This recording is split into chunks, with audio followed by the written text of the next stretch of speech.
이사야 56장 1에서 12절 말씀입니다.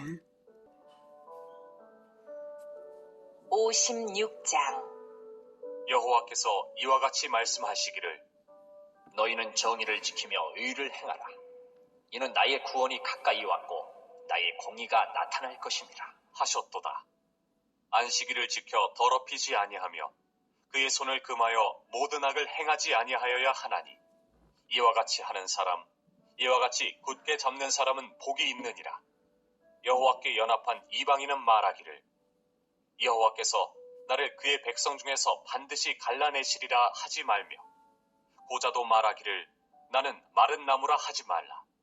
여호와께서 이와 같이 말씀하시기를 나의 안식일을 지키며 내가 기뻐하는 일을 선택하며 나의 언약을 굳게 잡는 고자들에게는 내가 내 집에서 내 성 안에서 아들이나 딸보다 나은 기념물과 이름을 그들에게 주며 영원한 이름을 주어 끊어지지 아니하게 할 것이며. 사랑하는 형제 여러분, 4월 22일 토요일 저녁 목상에 오신 것을 환영합니다. 55장에서는 53장에서 보인 그리스도의 대속을 전제로 54장에서도 번성의 비전을 제시하였고요. 55장에서는 대속을 전제로 만민에게 구원 초청을 했습니다. 55장 1절에 오호라 너희 모든 목마른 자들아 물로 나오라 돈 없는 자도 오라 너희는 와서 사 먹되 돈 없이 값 없이 와서 포도주와 젖을 사라 라고 했죠. 3, 4절에는 너희는 귀를 기울이고 내게로 나와 들으라 그리하면 너희의 영혼이 살리라. 하나님의 말씀을 듣는 것이 바로 그 생명수이고 구원을 받는 일임을 알게 하죠. 내가 너희를 위하여 영원한 언약을 맺으리니 언약의 말씀 곧 다윗에게 허락한 확실한 은혜이니라. 즉 그리스도를 통하여서 성취될 언약의 말씀 그것으로 초청을 하고 계신 거죠. 보라 내가 그를 만민에게 증인으로 세웠고 만민의 인도자와 명령자로 삼았나니 그리스도를 그렇게 세우셨다라고 말씀하신 것입니다. 이미 이루어진 대속이 본인에게 적용되게 하는 것은 초청을 믿음으로 받을 것인가 우두커니 무반응으로 있을 것인가에 달려 있습니다. 그래서 살아라고 말씀하신 것이죠. 스스로 대가지불날 각오를 하고 그것을 선택하는 것이 바로 사는 거 아닙니까? 네. 그래서 기회는 끝없이 있는 것이 아닙니다. 때가 한정되어 있습니다. 그래서 55장 6절에 너희는 여호와를 만난 때에 찾으라 가까이 계실 때에 그를 부르라 이렇게 하셨죠. 믿음으로 받는 사람들은 형통의 길, 높은 길, 여호와의 길, 말씀을 듣고 들으며 십자가의 길로 들어설 것입니다. 9절에는 이는 하늘이 땅보다 높음 같이 내 길은 너희의 길보다 높으며 내 생각은 너희의 생각보다 높다고 하셨고 11절에는 내 입에서 나가는 말도 이와 같이 헛되이 내게로 돌아오지 아니하고 나의 기뻐하는 뜻을 이루며 내가 보낸 일에 형통하다고 말씀하셨습니다. 이렇게 초청에 응하는 결단을 촉구하셨는데요.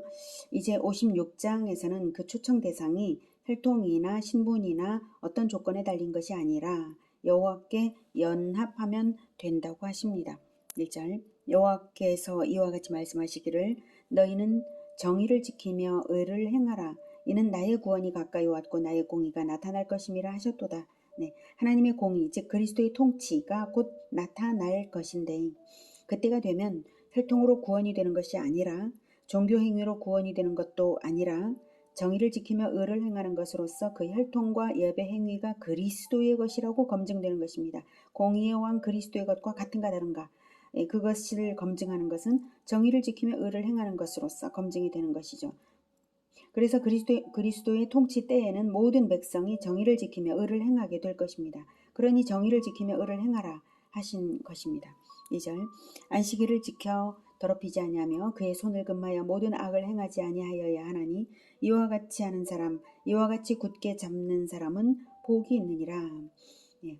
안식일을 지켜 더럽히지 아니하는 것은 십계명의 대신 계명 실행의 구체성이 안식일 준수로서 나타나기 때문에 신앙생활의 핵심 실천 요소로서 중요합니다. 대신 계명이 언제나 이렇게 실생활에 잘 나타나질 않잖아요. 근데 안식일 계명만큼은 대신 계명으로서 확실하게 나타나는 행실로 나타나는 그런 것이죠. 그래서 이것으로서 말하는 거고 그렇다고 이제 문자적 규례만을 강조해서 노동금지만 중시하는 그런 율법주의자가 되라는 뜻은 아닙니다. 예수님은 당신이 안식일의 주인이다라고 하셨죠. 그러면서 안식일에 선을 행하고 사람을 살리는 것이 마땅하다라고 가르치셨습니다. 여호와의 공의이신 그리스도의 통치를 삶에 나타나게 하는 핵심으로서의 안식일 준수, 그것을 말씀하시는 것입니다. 3절 여호와께 연합한 이방인은 말하기를 여호와께서 나를 그의 백성 중에서 반드시 갈라내시리라 하지 말며 고자도 말하기를 나는 마른 나무라 하지 말라. 네, 여호와께 연합한 이방인은 구원 안에 있습니다. 그러니까 떨어져 나갈 것이다 라고 말하지 말라는 겁니다. 절대로 그런 일 없다. 이방인이라고 하는 이유로 떨어져 나가는 일은 없다. 구약시대부터도 그 원리는 분명했습니다. 그러기에 모세의 장인 이드로가 미디안 제사장이었는데도 시내산에 와서 함께 제사하며 연합함으로써 구원 안에 들었었죠. 그리고 모압 여인 룻도 시어머니 나오미와 함께 돌아와서 하나님과 나라를 시어머니 하나님과 시어머니의 나라를 선택하여서 연합하였으므로 구원 안에 들었죠. 그리고 여리고 기생 라합도 이스라엘과 연합하여서 구원 안에 들었습니다. 원래부터 하나님은 이방인이라고 해서 제외하지는 않으십니다. 다만 언약과 율법이 이스라엘에만 있었으므로 이스라엘에 연합하는 구약시대에는 그렇게 이스라엘에 연합하는 그 이방인들이 극히 제한적이었다는 것뿐이죠. 그리스도의 통치 때에는 이제 그것이 무제한의 영역으로 확장됩니다. 그리스도의 혈통인 이스라엘이 스스로 십자가에 못 박아버리고 말아서 성전 제사 제도와 혈통은 철폐되죠. 다만 그 본질인 진리의 복음만이 이방으로 퍼지는 은혜의 때가 그로써 시작이 되기 때문입니다. 고자도 말하기를 나는 마른 나무라 하지 말라 하는 것은 율법에 의하면 고자 역시 부정한 자로 취급되어서 여호와의 총회에 참석할 수 없었던 존재입니다. 신명기 23장 1절에 고환이 상한 자나 음경이 잘린 자는 여호와의 총회에 들어오지 못하리라 라고 하시죠. 자손 번성, 계보를 이어가는 것, 이것이 생명을 가진 자로서 자기 생명을 입증하는 것이라는 의미에서 매우 중요한 것인데 그 중요성을 강조하신 명령으로 이제 봅니다. 그런데 이제 이것을 이제 외적인 조건으로 보는 거죠. 그래서 외적인 조건, 육체적인 조건은 더 이상 아무 관계가 없다는 것입니다. 왜냐하면 우리 주 예수님도 미혼으로서 후손을 남기지 않으시고 십자가를 지셨는데 말씀을 가르쳐 나으신 12제자를 통해서 세계만방의 그리스도의 후손들이 번성했기 때문입니다. 진정한 생명의 계통은 영혼을 살리는 말씀이지 육신에 있는 것이 아닙니다. 말씀만이 영원하기 때문에 진리 말씀을 가졌는가 말씀이 없는가에 생명의 계통이 달려 있는 것입니다. 보세요. 5절이 그것을 설명합니다. 여호와께서 이와 같이 말씀하시기를 나의 안식일을 지키며 내가 기뻐하는 일을 선택하며 나의 언약을 굳게 잡는 고자들에게는 내가 내 집에서 내 성 안에서 아들이나 딸보다 나은 기념물과 이름을 그들에게 주며 영원한 이름을 주어 끊어지지 아니하게 할 것이며 라고 하시죠. 오직 하나님을 경외하며 그분의 계명을 기쁘게 지키는 것으로서 영원성을 얻는 것입니다. 영원한 이름을 주어 끊어지지 아니하게 할 것이다. 육신의 자녀들보다 더 나은 영원한 자녀들을 얻게 된다는 뜻이죠. 끊어지지 않는다고 분명히 말씀하셨으니까요.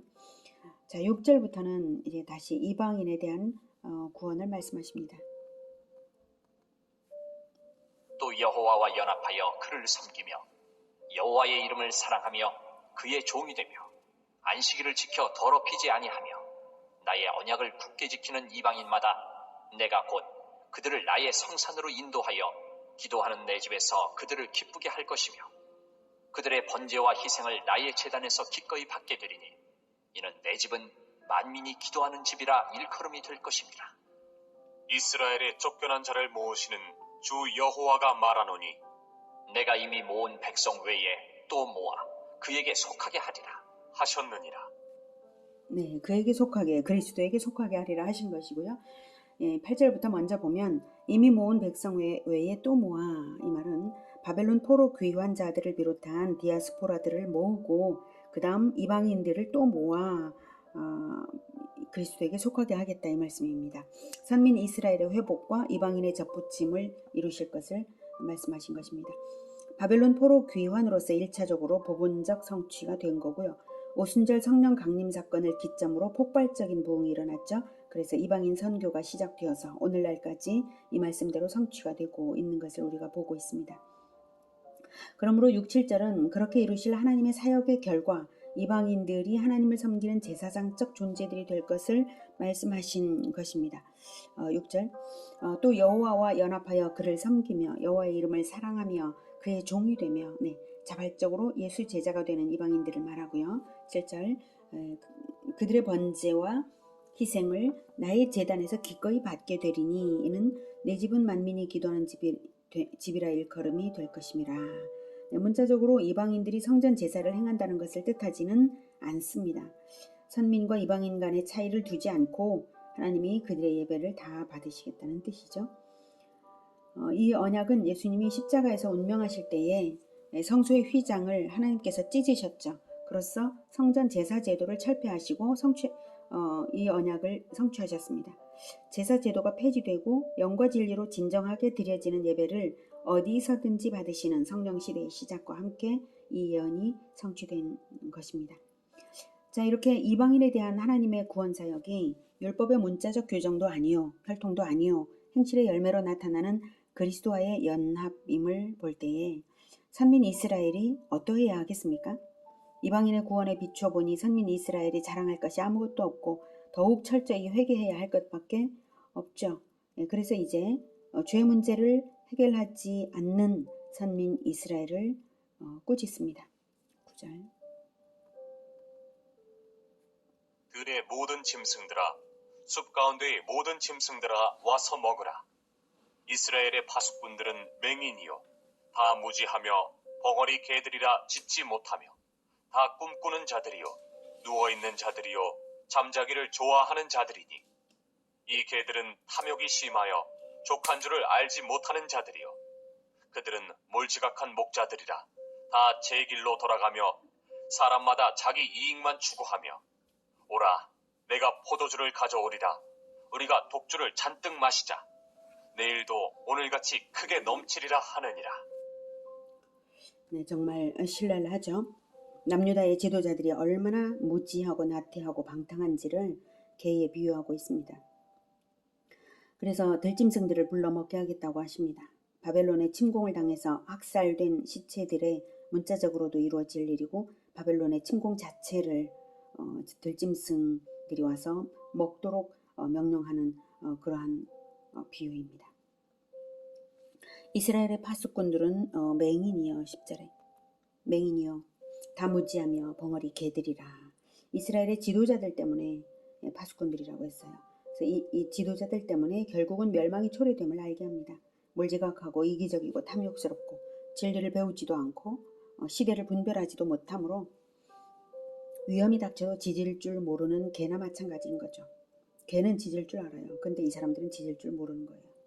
그런 자들이 백성을 맡았으니 모두 함께 망하는 것입니다. 이스라엘의 운명은 마침내 진리의 등불을 잃고 이방인에게로 그 영광의 사역이 이전될 수밖에 없었습니다.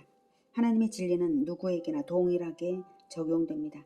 성령 강림 이후 복음이 전 세계에 퍼지면서 복음을 먼저 받은 나라들이 영적 부흥과 함께 민족 중흥의 때를 맞이했던 것은 역사의 여러 사례들로 나타났습니다.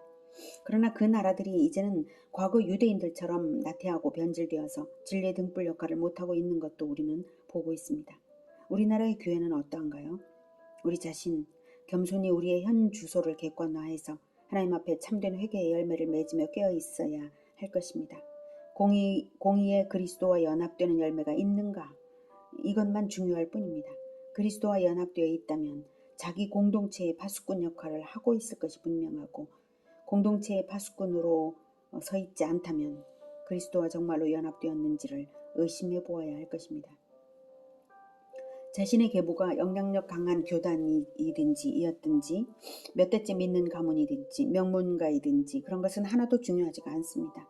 오직 그리스도와 연합된 열매 그것을 많이 맺으며 공동체를 지켜내는 우리 모두가 되기를 기원합니다. 기도하겠습니다. 하나님, 우리가 복음을 이 역사에 마지막 때에 받았지만 벌써 변질되어가는 교회들을 우리들 자신을 봅니다. 하나님 불쌍히 여겨 주시옵소서. 우리가 변질되지 않도록 늘 경성하며 우리 주 예수 그리스도와 연합되어서 참된 회개의 열매를 부지런히 맺는 우리 모두가 되도록 도와주시옵소서. 오직 그리스도와 연합될 수 있기를 원합니다. 주님 역사해 주시옵소서. 그래서 공동체들을 다 지켜내는 사역자들이 다 되게 하여 주시고 이 교회들을 살려내고 진리의 빛을 진리의 등불을 끝까지 우리 주님 오실 때까지 지켜낼 수 있도록 주님 도와 주시옵소서. 예수 그리스도의 이름으로 기도드립니다. 아멘. 이어지는 시간은 개인 기도 시간입니다.